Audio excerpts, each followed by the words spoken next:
Hello friends, this is Vaishali Gaur and I welcome you all in Viraj classes. कैसे हैं आप सभी? उम्मीद करती हूँ आप सभी अच्छे होंगे और आपकी पढ़ाई अच्छी चल रही होगी। तो बेटा, अभी तक हमने क्लास 10th के chapter 1 science chemical reaction and equation का इंट्रोडक्शन पार्ट ख़त्म कर लिया है। अब हम लोग मूव ऑन करने वाले हैं आपके ब्लूप्रिंट्स क्वेश्चन आंसर्स के साथ में। ठीक है, तो ब्लूप्रिंट्स क्वेश्चन आंसर्स के साथ साथ हम लोग बैक एक्सरसाइज के क्वेश्चन आंसर्स भी कवर करते जाएंगे ताकि आपको इन बिटवीन क्वेश्चन आंसर्स में कोई प्रॉब्लम ना हो। ठीक है, तो चलिए देखते हैं क्वेश्चन नंबर 1। क्वेश्चन नंबर 1 आपका कह रहा है why should a magnesium ribbon be clean before burning in air. कभी भी अगर आप मैग्नीशियम रिबन को बर्न करते हो in the presence of air, तो आप हमेशा उसको पहले क्लीन करते हो और उसके बाद में उसे बर्न करते हो। तो यही क्वेश्चन आज आपका जनरेट हुआ है कि मैग्नीशियम रिबन को बर्न करने से पहले क्लीन क्यों करना पड़ता है ना। तो क्लीन इसलिए करना पड़ता है क्योंकि मैग्नीशियम रिबन जो होता है ना, बहुत ज़्यादा, जो मैग्नीशियम होता है वो बहुत ज़्यादा रिएक्टिव होता है। और मैग्नीशियम जब बहुत ज़्यादा रिएक्टिव होता है तो जब भी आप उसे स्टोर करते हो, कहीं पे भी स्टोर करते हो, किसी कंटेनर में स्टोर करते हो, अगर आप किसी रूम के अंदर उसको रख रहे हो, जहाँ पे भी आप मैग्नीशियम को रख रहे हो, तो वो क्या करेगी, एयर के कांटेक्ट में तो आएगी। और जब एयर के कांटेक्ट में आती है तो मैग्नीशियम ऑक्सीजन के साथ में रिएक्ट करके मैग्नीशियम ऑक्साइड बना लेता है। ठीक है, मैग्नीशियम ऑक्साइड बना लेता है। और ये जो मैग्नीशियम ऑक्साइड होता है ना बेटा, ये बहुत ज़्यादा स्टेबल होता है। और स्टेबल होने के साथ साथ अगर किसी मैग्नीशियम पर एक बार मैग्नीशियम ऑक्साइड की लेयर आ गई तो जब तक वो लेयर रिमूव नहीं होगी तब तक आप उस मैग्नीशियम को फर्दर जो है रिएक्ट नहीं करा सकते ऑक्सीजन के साथ में। समझ में आई? मैग्नीशियम क्या होता है, बहुत ज़्यादा रिएक्टिव होता है। रिएक्टिव होने के साथ साथ जब भी आप उसे कहीं पे भी स्टोर करेंगे तो वो क्या करेगा, आपकी एटमॉस्फेरिक एयर के साथ में ऑक्सीजन की प्रेजेंट में रिएक्ट करेगा। जैसे ही ऑक्सीजन के साथ में वो रिएक्ट करता है तो मैग्नीशियम क्या बना लेता है, मैग्नीशियम ऑक्साइड बना लेता है। और वो मैग्नीशियम ऑक्साइड बेसिकली क्या होता है, मैग्नीशियम के ऊपर एक लेयर बन जाती है, पाउडरी सी लेयर बन जाती है मैग्नीशियम ऑक्साइड। और जब अगर एक बार किसी मैग्नीशियम पे वो लेयर बन गई तो उस मैग्नीशियम को आप तब तक दोबारा यूज़ नहीं कर सकते रिएक्शन के लिए जब तक वो आपकी जो लेयर है वो रिमूव ना हो जाए।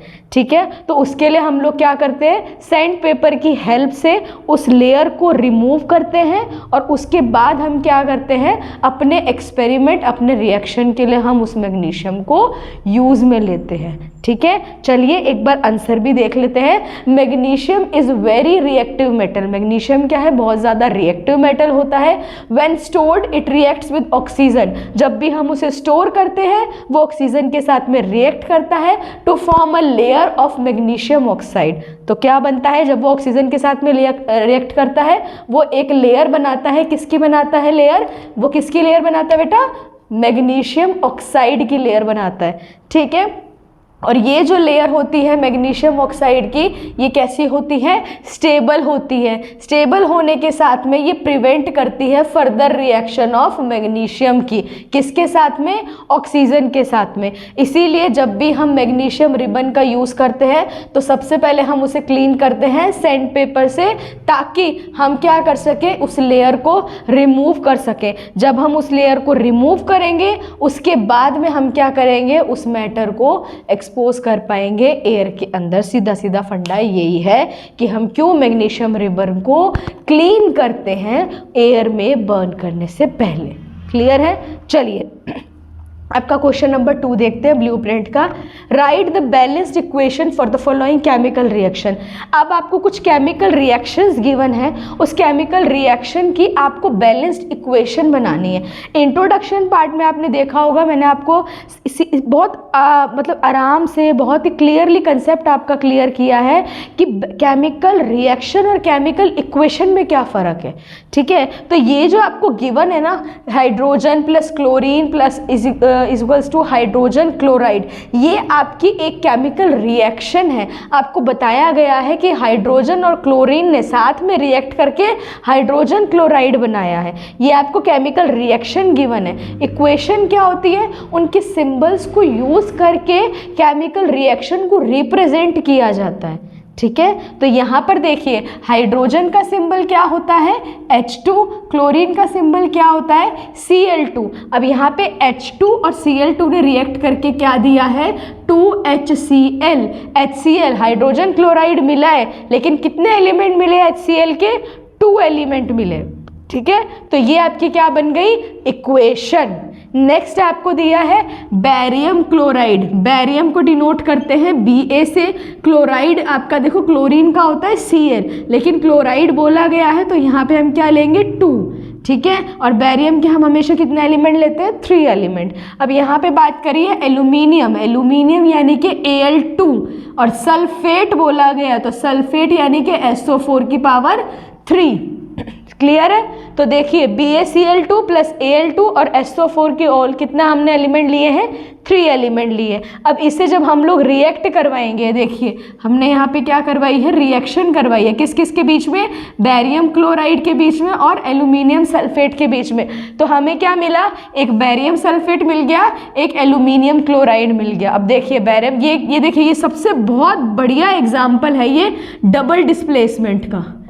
डबल डिस्प्लेसमेंट रिएक्शन का बहुत बढ़िया एग्जाम्पल है। देखिए ये बैरियम क्लोराइड है और ये एल्यूमिनियम सल्फेट है। अब क्या बन गया बैरियम सल्फेट और एल्यूमिनियम क्लोराइड, डबल डिस्प्लेसमेंट हुआ है यहाँ पे आपका, ठीक है। तो क्या बन गया 3BaCl2 प्लस Al2, ये वाला चीज़ Al2SO4, ये इसके साथ में रिएक्ट करा, क्या मिला हमें 3BaSO4। ये देखिए बैरियम किसके साथ में आ गया सल्फेट के साथ में BaSO4 और एल्यूमिनियम Al2 किसके साथ में आ गया क्लोराइड के साथ में तो 2AlCl2। तो ये आपकी क्या हो गई इक्वेशन बैलेंस हो गई। क्लियर है। नेक्स्ट आपको एग्जाम्पल दिया देखो इन्होंने सोडियम प्लस वाटर। सोडियम को किससे डिनोट किया जाता है Na से, वाटर को किससे डिनोट किया जाता है H2O से।